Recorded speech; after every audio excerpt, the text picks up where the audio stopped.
Oh, yes. Welcome back, everyone, and this is finally it. We're finally going to take a look at the last piece of the King Poseidon Combiner. So this is our review for Transformers TakaraTomy Generation Selects 08. It is the Seacon Tentakil. Now, I suffered a bit of a delay in obtaining Tentakil. He seemed to have been lost to the ether a bit while being delivered to the house. Ended up several days behind, and the condition of the box, both the shipping box and this one are any indication, it looks like it saw some rough seas while it was going, like 3 states over. So, don't know what happened, but doesn't matter, we have it now. Now this review is going to focus on Tentakil himself, so we'll be looking at his packaging, we'll open that up, look at his instructions, and then we'll see Tentakil in both his beast and robot modes. We'll do a quick group shot with the other Seacons. Then I'll do transformations for his arm, leg, and weapon modes. And at the end of the video, I'll give my final thoughts. As far as seeing the actual completed combiner, that's going to be a separate video that'll come after this one. Just to, kind of keep the focus where it needs to be. So his packaging, really nothing new at this point. All the Seacons use the same style. Only difference is this has the number 8 on it. And you can see it's all scuffed up and everything, and it's kind of dinged in the corners, which is unfortunate. It's the first time this has happened out of all my Seacons. Something is going on over there. I don't know what. So, remove that. And then here is the inner sleeve with a nice wireframe render of Tentakil and the robot and squid or kraken monster modes. Not sure what it's supposed to be exactly. Looks very cool. This is one of the ones I was really waiting on, just because his beast mode is just so out there. It's so unique looking and has such a very just unique silhouette, tooling, and all that. So this ought to be a lot of fun. That.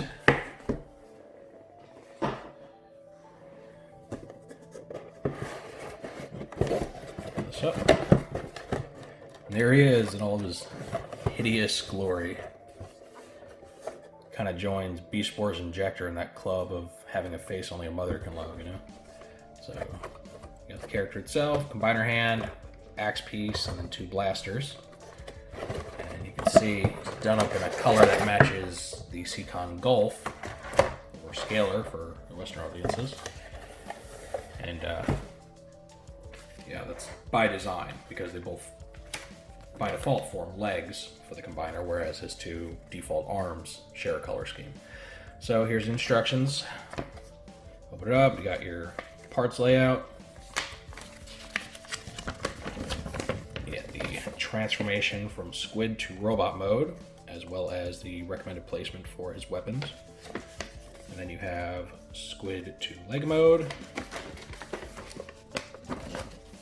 Arm mode transformation is next. And then you get the weapon mode. Additionally, you also get storage for his weapons in his beast mode, where you're supposed to put the axe in the hand. And now this makes Tentakil a little unique in that he actually shows you how to form King Poseidon's trident, which is the first time that's seen on any instructions. Also shows you how to mount it in one of the combiner hands. So they had to show it eventually, right? And I guess they waited till number 8, which is numerically the last one in the sequence, to show you how it's done. Alright, and here we have Tentakil in his beast mode. And I love it. This is just such an utterly mental design that it just hits all the right buttons for me. I really like this. Just this weird, squat, hideous little squid monster. And he's really cool. He's like an Animal Crossing character from hell. Like, I just really dig it. In fact, if they ever let you customize Animal Crossing villagers, I'm gonna buy the game and make this guy right here. So anyway, you can see he's got blasters mounted to his head, which are always optional, though the instructions tell you to attach them, so it's up to you. You can always take them off if you think they look silly. Got his weird little feet, little tentacle arms, extra tentacles in the back. And then on the back, this is the storage for his other accessories. And I think it's done quite well. It's really out of the way. It's mostly flush against his back. It's not sticking out too far. So I really dig that. I like the way they did it. You can see how it works. You just plug the thumb of his hand onto this one peg here, and then you plug his axe onto the peg on the other side. That's all there is to it. Now, what you may or may not know is that Tentakil is actually a very heavy retooling of the Power of the Prime's Moonracer toy. I kid you not. That does make him unique amongst Seacons in that he's not a retool of a Terracon toy.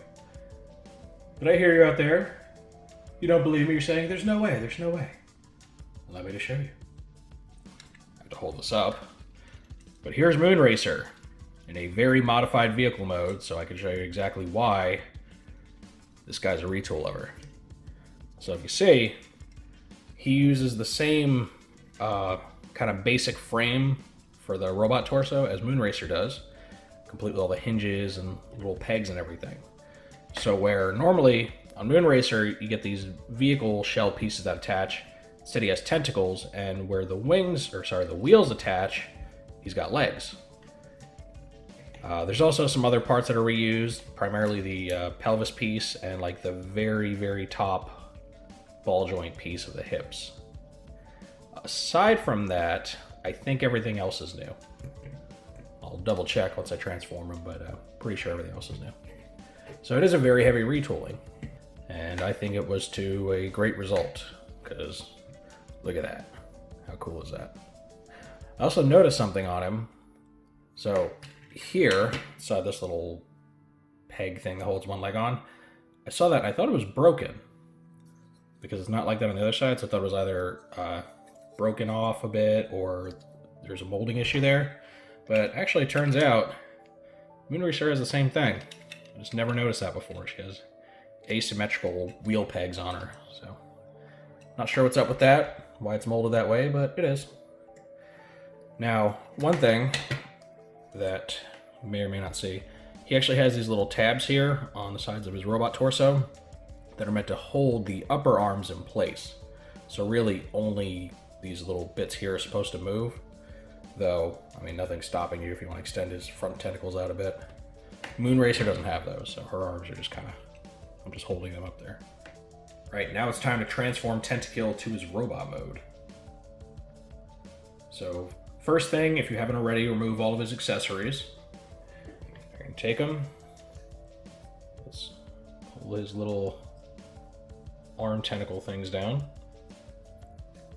And you're going to take his mouth plate, flip that up, and get it out of the way. And you take the robot torso, fold it out. You can see his head in there. It's actually on like a double ball joint. So you have this base, and then you have all of this give here with the head, so it's interesting. All right, so you go like this. You're gonna rotate the entire lower section of the body around, like so. And if you ever transform Moonracer, this will feel pretty familiar. So now you're gonna take the shell part of the squid, you're gonna bring it up, and it's got these ridges right here that are gonna slide on top of these tabs, just like Moonracer. Shocking, right? All right, so you get it like that. Now, let's go ahead and roll the beast feet back. They don't plug in or anything, they just kind of stop at the shell. Pull the tentacles back and out of the way. Now we're gonna do another rotation at this lower waist joint here, like so. Separate the feet, fold them out, like this. Now the last thing you do is these tentacle shell things, they fold back, become part of the forearm, and really help to actually flesh them out and make them look more decorative. I really like that. Get it all nice and neat. And here you go. This is Tentakil's robot mode. And I love it. It's really, really cool looking. I love the way the forearms come together with all the design work and the layered colors. head sculpt. It's a little on the thin side, but it's very cool.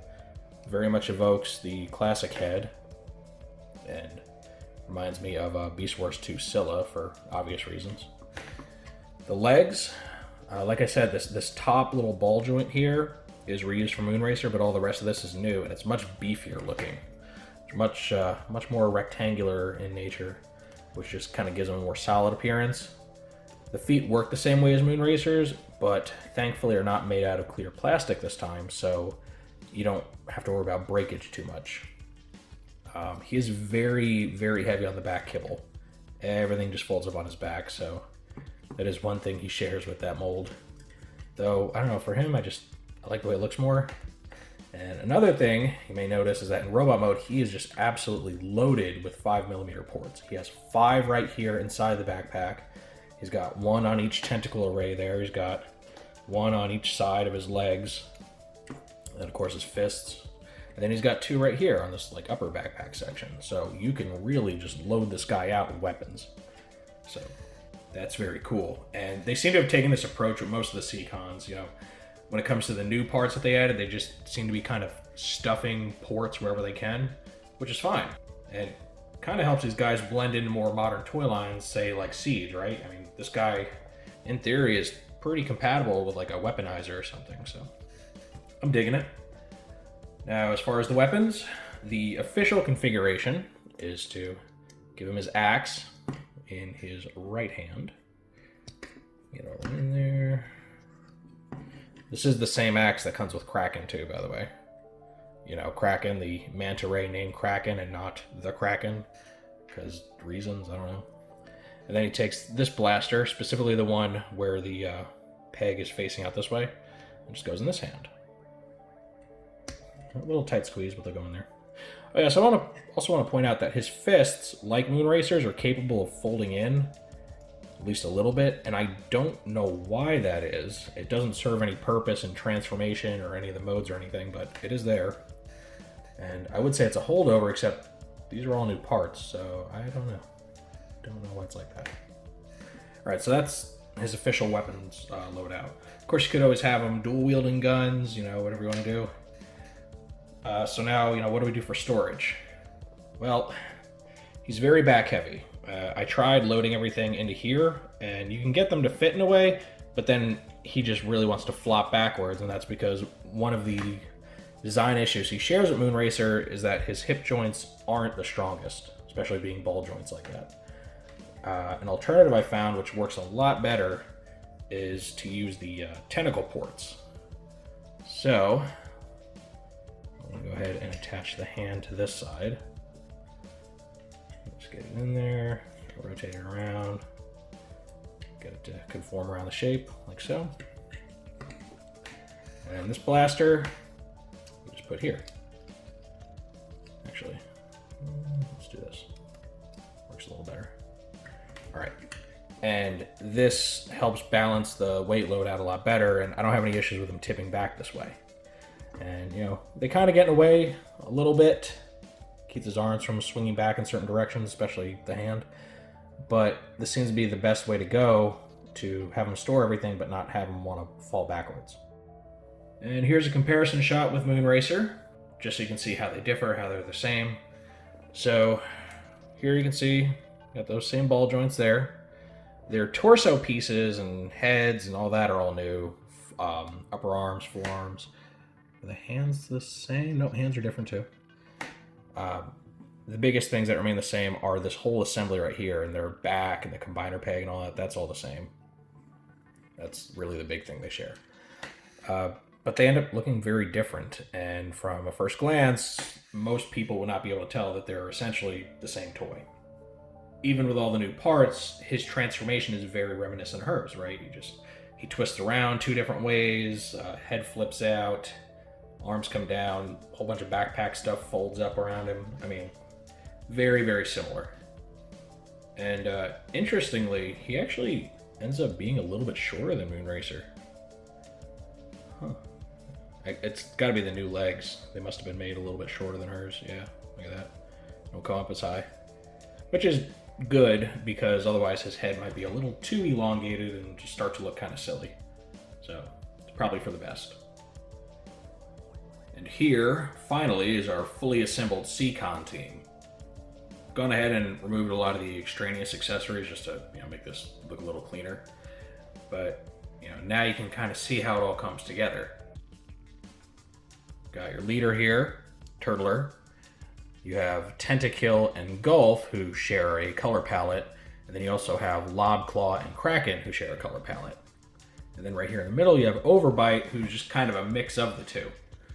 And it works, right? Because these guys form the legs nominally, these guys form the arms, and he's a gun, so he's doing his own thing. I think they look brilliant together. I'm gonna not focus too much on the whole team because that's coming in the Seacon / King Poseidon review. But I knew you guys would want to see these all together, so here you go, a little bit of an appetizer for the main course. Okay, now the last thing we're going to do is transform Tentakil into his combiner related modes, starting with arm mode. So if you haven't, go ahead and remove all of his accessories and get them out of the way.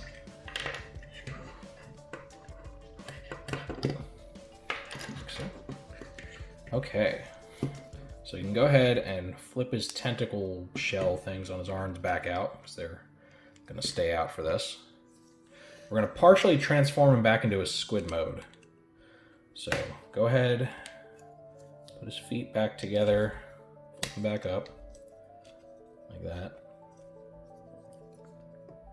Now we need to rotate his bottom section back around. So let's bring all this stuff down, rotate it around. That way we can flip his head back inside. Not gonna need that. All right. Now, let's bring these arms up, and we're doing arm mode first. Let's make him, the left arm. So what we're gonna do for that, rotate his whole lower section this way, rotate the lower section back around like you're going to robot mode, like this. Go ahead, a little elbow bend there. And now the tentacles, you want to swing inward, bring the beast feet forward, like so. Now you want to rotate the forearms around 180 degrees, and you're going to plug these little tabs on the forearms into the bottom of the beast feet. Get everything in there nice and securely. Like so. Of course, you need to flip the combiner peg out. Now in this mode, they show us where to store his two blasters. They actually go right here in these holes. Now you're not going to connect the blasters together. You're just going to put them side by side as if you were about to, because the holes are too far apart. You just put them like that. Now you get quite a bit of movement out of this configuration. They don't cause much of a clearance issue. You bend this whole assembly up here, and they will contact the tentacles eventually, but you get a lot of room. More than enough to do whatever you have to do with the elbow here. So, not a problem there. And of course, finally, you want to connect the robot fist. Get it in there, position it however you want to. And this is the arm mode, and I like this. It's very solid. There's not a lot of gappage going on like you get with most of the combiner limbs. So that is one of the strengths that he did take from the Moonracer mold, because all of those have a pretty thick arm mode too. They work quite well. You do have this hanging off the back, but again, it's not in the way at all. It's just perfectly positioned to be where you need it to be. Yeah, overall, I really like this. I think this is probably the best arm mode out of the lot. Now, switching from the arm to the leg mode is a little bit more involved than it is for the other Seacons. So let's go ahead, remove the blasters. Just flip this all the way up. That's where it needs to be. Remove the combiner hand. Okay. So now you're going to want to lift the front tentacles. Just lift them up a little bit, get them out of the way. you're gonna rotate this around to make the squid face face forward again. It might scrape these tentacles a little bit. You can back out the transformation a little if you want to, if you're worried about it, but there's not much there, so you should be fine. Go ahead and flip the mouth down, like so. And now you can go ahead and put his front tentacles back in place.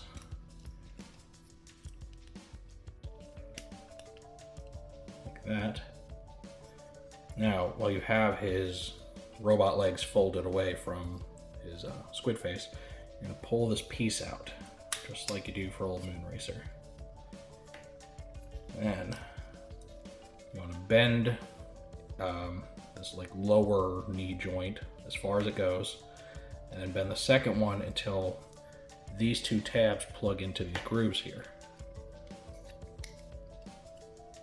And bring this back in, and there's a little shape here on this piece, kind of eye shape, that needs to go right here on this ridge. It needs to like slide over it to lock everything in place.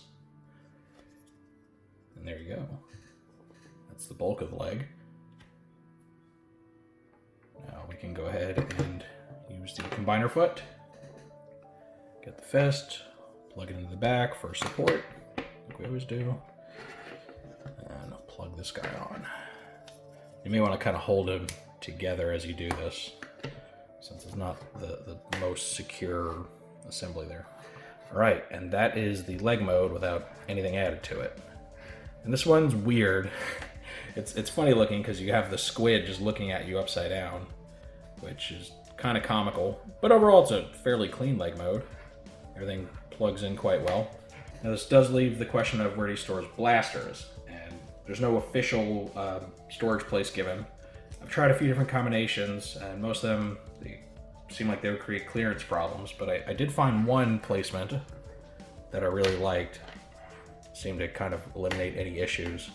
So you want to take the blasters, plug them into these holes here using the side peg. Point them up, and the idea is they'll plug in. They won't go in 100% of the way, but they'll go far enough, and you're getting them to where this little half a post is just kind of pushing up against the side of the squid head, just to kind of have a good guide point for it. I'll do that here. In there, and that should do it. It stores away pretty neatly, doesn't add too much width to the leg, so you shouldn't have to worry about it colliding with the other leg or anything. And I think it works. Again, it's optional. You could always just leave them off if you want a cleaner combiner mode, but overall, I'm pretty pleased with this. Now to do the final mode, the weapon mode, you're not going to do a whole lot of changing here. Go ahead, move the combiner foot. Get that out of the way, set the hand aside. Let's take these off if you have them attached. Now, all you're really doing, you're going to flip the combiner peg down where it's pointing out. Pull his tentacles back up. Oh, it really likes to stick in there. And that way you can flip the mouthpiece back out. Pull the tentacles back in. There you go, not much to it. Now you take the two guns, the two weapons, push them together to where they form a nice little 5mm post right there. Then we go ahead, we're gonna put them in with, per the instructions, these posts facing up. So I don't think it matters too much either way. And there you go. You can always assemble the base for it by taking the combiner hand, removing that little central piece, set that out of the way, just plug the combiner port right into that. And in there. This one's a really tight fit. Row. There we go. It's probably gonna be fun removing. All right, so go ahead, position the fingers however you need to, and there it is. This is Tentakil's weapon mode. It's okay. gun barrels are a little puny considering the size of the rest of it. One thing I do like is with the mouth flipped out, I'm not even sure why they chose to do that because it's not necessary. Could leave it in. But what it does do is it enables you to further bulk this thing out. You could add more guns up here if you want to. Maybe give you a place to store extra accessories for the members that don't really have anywhere to put them. And overall, it's okay. It's not necessarily my favorite, but I like it more than Overbites, so that's good. And there we go. So now that we've seen Tentakil with all of his different configurations, it's time to talk about, how we feel about this. Me personally, I absolutely love it. This is one of my favorite members of this team.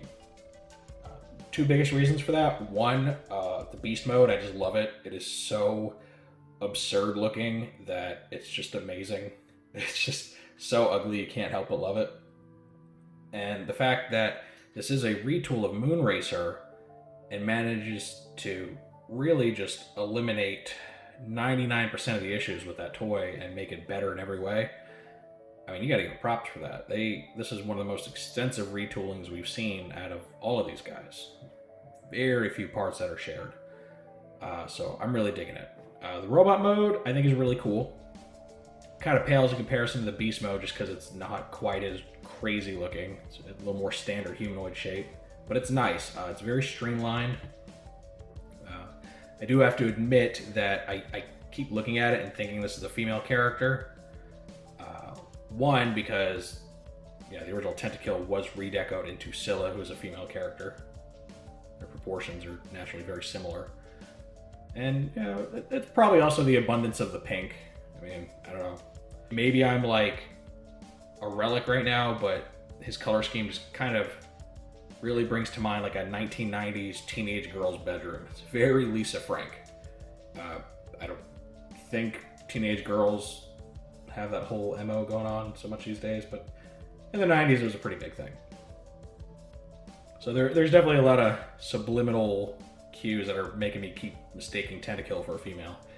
I don't know, it's just my primitive lizard brain talking, I guess. Now, that fact, though, does kind of work in favor of a potential Scylla redeco, or maybe even retool we get for this toy. It was hinted at in the accompanying webcomics for the new Generation Select stuff that we could actually get a God Neptune combiner out of this.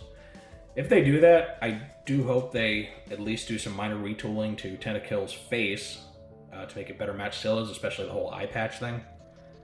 It'd be a real shame if they didn't bother to do that, but seeing how much they've done with these, I would be shocked if they didn't. They've been really all about making these the best they can be. And yeah, there you have it. That's my takeaway on this toy. I think it's just absolutely fantastic. Now, what do you all think of it? Is Tentakil one of your favorites? Do you think it adequately addresses the issues with the Moonracer mold? I'd love to know what you're all thinking in the comments section. If you enjoyed this review, make sure to toss it a like. Let YouTube know you want to see more stuff like this. If you do want to see more like this, make sure to subscribe and hit the notification bell so you always get a heads up when I post something new.